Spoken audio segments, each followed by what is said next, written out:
Well, Queens Night Market is celebrating its 10-year anniversary in the New York Hall of Science in Flushing Meadow. What started out with 20 or so vendors and the hope of attracting maybe 1,000 hungry visitors has exploded into the #1 ranked food festival in the United States. This is so amazing. I wish you guys could smell what we're already smelling right now. This event now draws over 3 million people a year. Founder John Wang joins us now to tell us how he managed to get his dream off the ground. Thanks so much for being here. Your story is so inspiring because you left a law career and you're like, I want to focus on this, and it's so successful.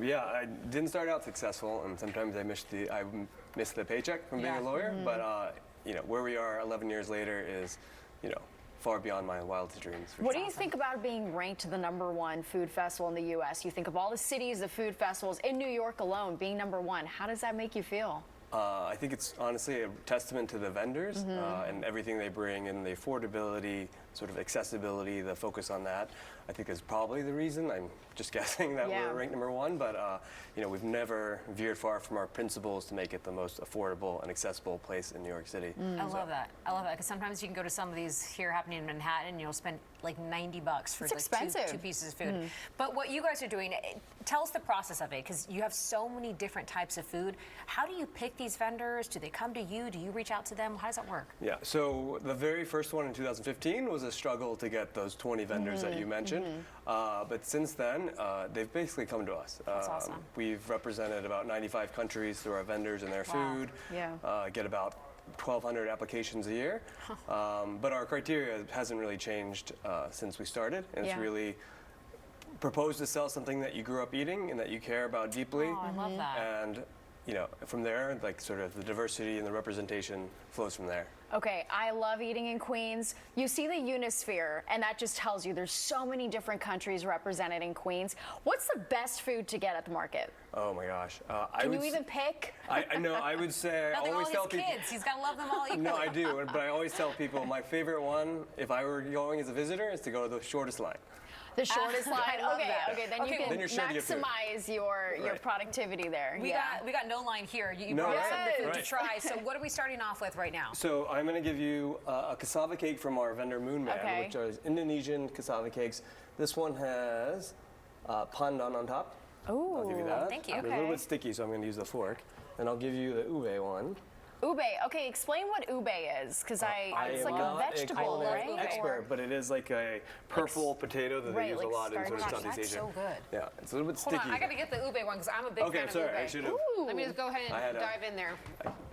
You said it's Indonesian? It is Indonesian. They have it represented in several countries in Southeast Asia, but it's delicious. These are from This is Indonesian cassava? Yeah, ground cassava with coconut milk. Ube. Now, Indian food, I'm very familiar with pani puri, and it's amazing. Have you had pani puri before? I have not. Okay. What is in that? It's so good. It's this one is from our brand new vendor, Wanachat, who's a very cute name.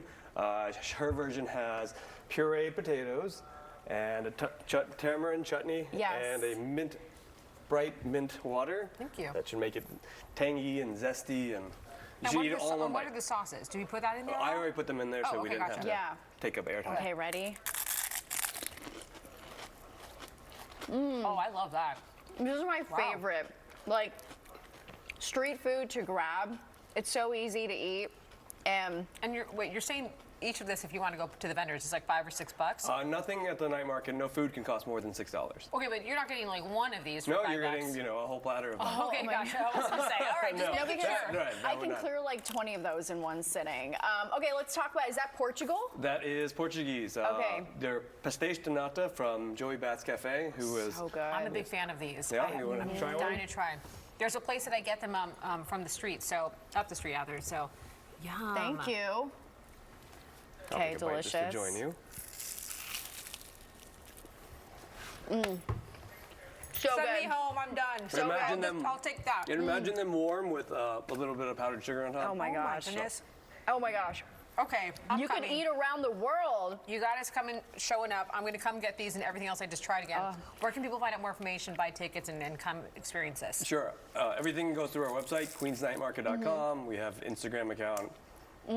formerly Twitter, X now, and Facebook, but generally sort of vendor applications and most announcements go through our website. Oh, This this is is so amazing. good. Yeah. Congratulations, by the Thank way. you very much. Yeah, Appreciate Keeps getting bigger and bigger. this is way more fun than law. Who needs a law degree? No. Who needs the paycheck? Yeah, right? you just need the good food need and it. great times. Thank you so It's much so for good. being Of here. course. Thanks we for gotta come having visit me. you in person. Yes, thanks, John. All right, Nick is up next with another check on today's beautiful weather and how long this is going to